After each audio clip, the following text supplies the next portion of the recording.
Hello, Grill fam. You're watching The Hill with April Ryan, where we bring you the latest in politics every week.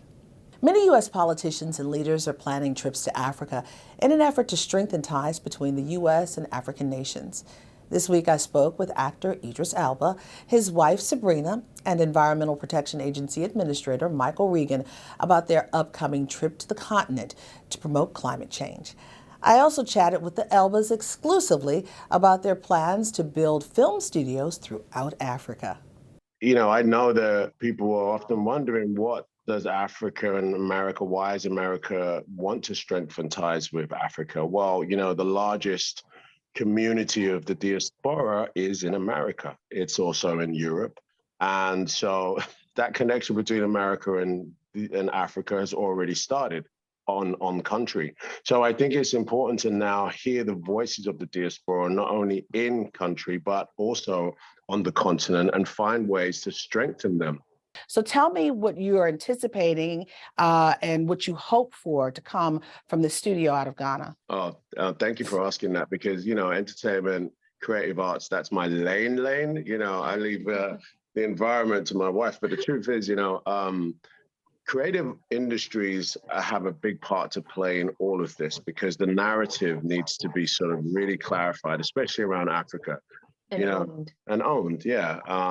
We all can sort of conjure up images of what we think Africa is within, 2 seconds, based on a narrative that's been, force-fed down our palettes for a long time. And so Africa needs to shift that. And to do that, we need instruments. And this is where the studio initiative is coming from.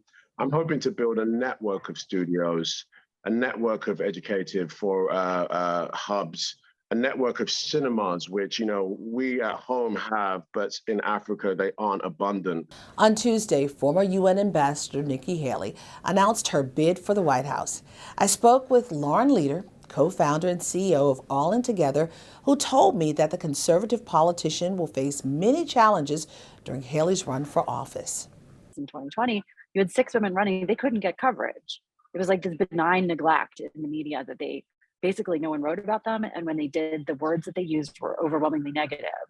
A lot of things like aggressive, and all the stories about their personal stuff and whether they were difficult to work for. I mean, it was just so blatant.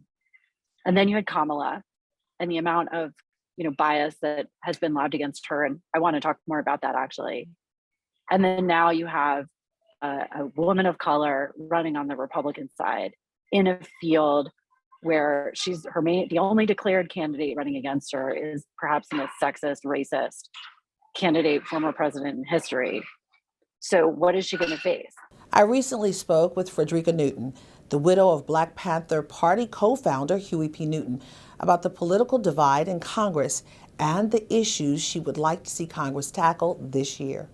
In the 10-point platform, which was the foundation of the Black Panther Party, we said we want land, bread, housing, education, clothing, justice, and peace, and the modern people's control over the modern technology. We still need these things today. They're foundational. The government didn't serve the needs of the people in 1966 when the Black Panther Party was founded. It's not serving the needs of the community today, the Black community and all oppressed communities today. So this is the very least that we want. We want these things. We want basic needs met so that the Black community cannot, so that the Black community can not just survive, but thrive. So that's what we need to even be considered as a basic element of what this Congress can do to serve us. And lastly, U.S. officials are telling citizens to leave Russia immediately due to an uptick in wrongful detentions. This announcement comes just a couple of months after WNBA player Brittany Griner returned home after being detained in Russia for nearly 10 months over drug charges. That's it for this week's edition of The Hill with April Ryan. We'll see you next week with the latest in news and politics.